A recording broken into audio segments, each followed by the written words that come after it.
Welcome back. You're watching Rise at 9. Even as the Congress MP and former party president Rahul Gandhi, who's once again insulted India's brave forces, where Rahul Gandhi said that if forces and if our laborers and farmers are not deployed at India's borders against China, the tri-services will not be needed to guard our borders. Adding to that, that farmers and laborers at the LAC can give a befitting response to China, which he alleged has intruded in the Indian territories and our borders, where the BJP and the other parties have also now responded to Rahul Gandhi's statement.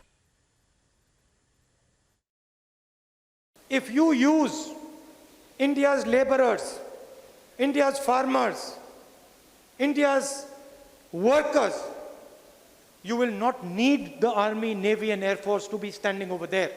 China will not have the guts to come inside.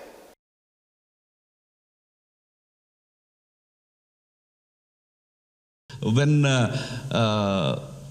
Mao asked his armies to now prepare to march onto the Indian soil, this was August 1962, when he finally gives orders for his armies to march into India.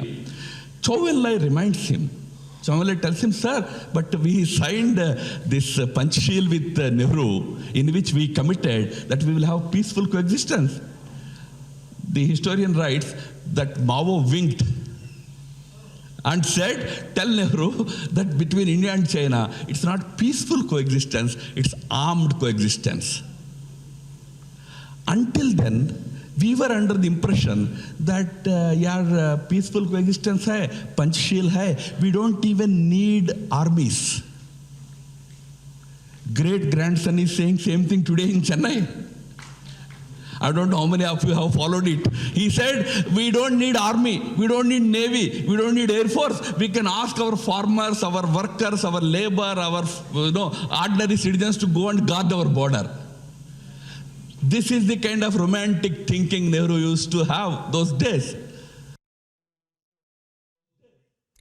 Well, many such responses coming in from the BJP side in a counter-attack to the statement that was made by Rahul Gandhi in a road in Tamil Nadu, where Apurva is joining us live for a quick update. Because Apurva, Rahul Gandhi was on a 3-day tour, and we've seen on his previous visit also to the state where he is trying to rake up several issues that he may think hold importance just before the elections. We've seen the kind of statement that he gave on the language issue. We've seen the kind of statement that he's given on the Jallikat event that he was attending in Madurai. And now we are getting to know, even when it comes to belittling the sacrifices made by our forces, why drag them in politics?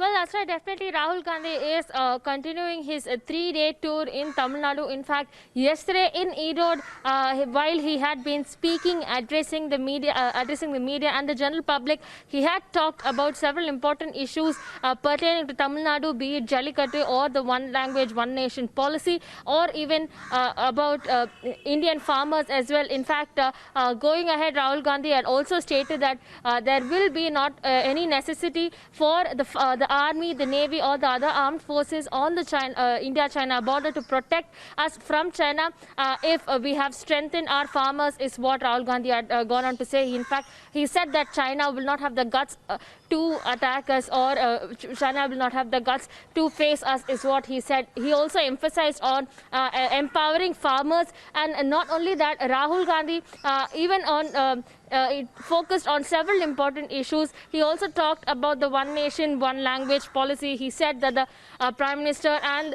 the BJP party as well as the RSS is very stringent on the one nation, one language policy. He questioned as to why there are several other languages who are much older than Hindi, who are of much prominence than Hindi.